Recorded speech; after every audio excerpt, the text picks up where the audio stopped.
Basically বন্ধুরা তোমরা সবাই বডি দিয়ে লক্ষ্য করে দেখো তো ছোট থেকে বড় ক্রমানুসারে সাজাই এবং প্রতীকের সাহায্যে প্রকাশ করি। এটা বল ছোট থেকে বড় ক্রমানুসারে সাজাবো, ঠিক আছে?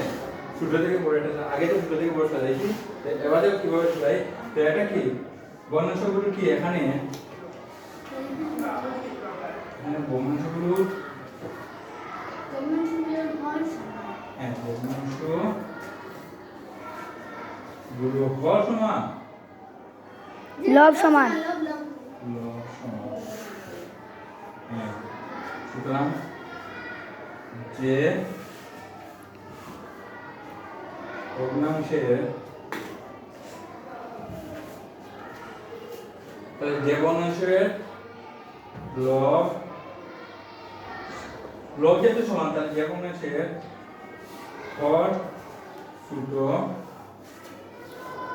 সে ভগ্নাংশটি বড় হয়, সে ভগ্নাংশটি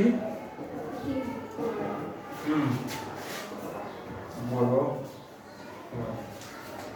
সুতরাং প্রতীকের সাহায্যে লিখলে হবে, প্রতীকের সাহায্যে।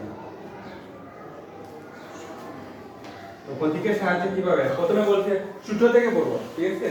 তাহলে ছোট থেকে বড় সাজিয়ে আগে সাজাইলে তাহলে কি লিখে প্রথমে আমরা লিখবো ছোটটা। তাহলে সব থেকে ছোট কোনটি এখানে বলো?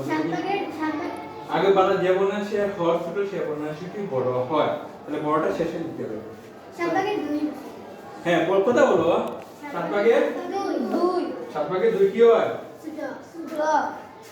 হ্যাঁ, তাহলে ছোটটা আগে লিখবো, ঠিক আছে? এবার কথা বলো। তারপরে কত লিখবো? স্যার 5/2 5/2 হ্যাঁ। তারপরে 4/2 2, তারপরে আছে 2/2 হ্যাঁ। তো এবার চিহ্ন দেব, ঠিক আছে? চিহ্ন দেব, এই তো চিহ্ন, ঠিক আছে? এটা চিহ্ন, এটা চিহ্ন, ঠিক আছে? আর 2/2 সব থেকে বড়, বুঝতে পারছো? হ্যাঁ, বুঝো নাই? হ্যাঁ, উল্টাটা মনে থাকে, যদি হর সমান হয়, ঠিক আছে? হর সমান, তাহলে যেমন আছে হর ছোট সেটা কি হবে? ছোট হবে। আর এটা উল্টাটা, আর যদি লব বড় হয়, লব সমান হয়, তাহলে যে ভগ্নাংশের হর ছোট সে ভগ্নাংশটি বড়, উল্টাটা, ঠিক আছে? বুঝতে পারছো? ধন্যবাদ তোমাদের সবাইকে।